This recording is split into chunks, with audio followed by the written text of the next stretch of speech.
It's an ambitious venture, and it's going to cost a fortune. However, as Susan Bonner reports, Black seems determined to spend whatever it takes to realize his dream. Start to put the flesh on the bones. Don't let the room and the absence of Conrad Black fool you. Today's announcement of a new national daily newspaper is one of the biggest moves in Canadian print journalism in decades. It's going to be modern, colorful, and exciting. It won't be gray, it won't be ponderous, and it certainly won't be boring. And it likely won't be an instant moneymaker. In fact, the Black Empire estimates the launch will cost its Southam newspaper chain more than $100 million over 8 years. We are very serious in our intent to produce a newspaper that represents all of the regions of this country. It's expensive and risky, but that's never stopped Conrad Black. A global media baron, he has controlling interest in 58 Canadian newspapers, with access to 41% of all newspaper readers in the country. Black wasn't talking publicly today, but as he told Newsworld's Pamela Wallen recently, there's always been one thing missing. As we're constantly reminded, we own most of the newspapers in the country, but don't have a national newspaper and don't have a newspaper in the largest city. It would be a natural thing for us to have one. Natural because Toronto is one of the busiest daily newspaper markets on the continent, home to the country's wealthy and influential. John Hondrick publishes the paper with the country's biggest circulation. This is going to be a good old-fashioned newspaper war. It's going to be a war for reporters, it's going to be a war for advertisers and for readership. And when you get in a war, you know, you play to keep. As the country's only national newspaper to date, the Globe and Mail may be Black's biggest target.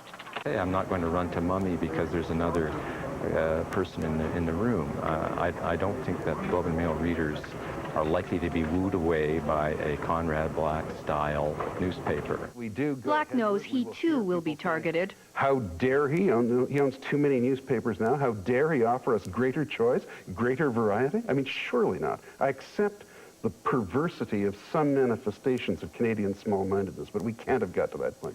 For an announcement that is causing so much fuss, there really wasn't much announced today. The new paper still has no name, no launch date, no editor, no head office.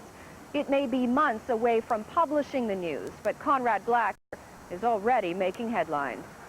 Susan Bonner, CBC News, Toronto. Conrad Black has a reputation that's almost larger than life. Brilliant, ruthless, a visionary. It's difficult to separate fact from fiction, and a challenge to figure out whether Black's personality affects the journalism in his newspapers. Eric Sorensen is chasing that angle of tonight's story. The image of Conrad Black as a sinister force in Canadian journalism was bolstered by what happened in Saskatchewan 2 years ago.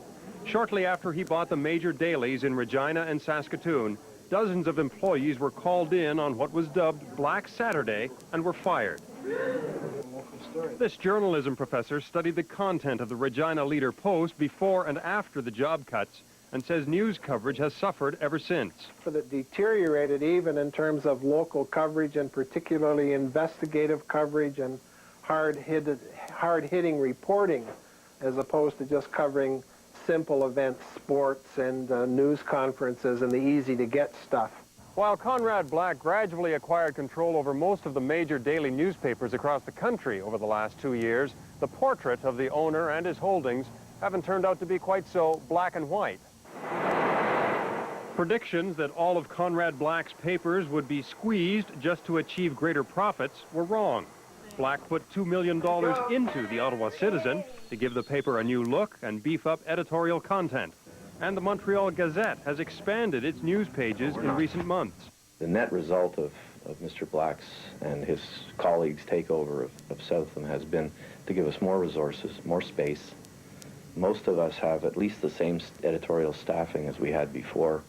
There have also been fears that Conrad Black's vigorous point of view would influence editorial opinion at his papers. A 1996 CBC documentary reportedly prompted Black to insist that his papers carry a column in which he wrote the CBC was preparing a smear job about him. But that kind of perceived meddling has been rare. The papers that we own now don't express my views particularly.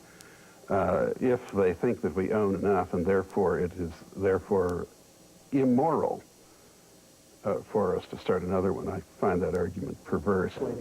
This journalism teacher says he sees good and bad in the newspaper launch. More jobs for young journalists, but more Conrad Black, too. Conrad Black owns a bigger part of the newspaper industry in Canada than anybody owns in any of the Western democracies.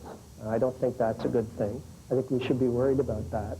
The new publication may not be a perfect fit in Black's Canadian empire. It'll be sold nationally, which means it'll compete in most big cities with newspapers already owned by Conrad Black. Eric Sorensen, CBC News, Saskatoon.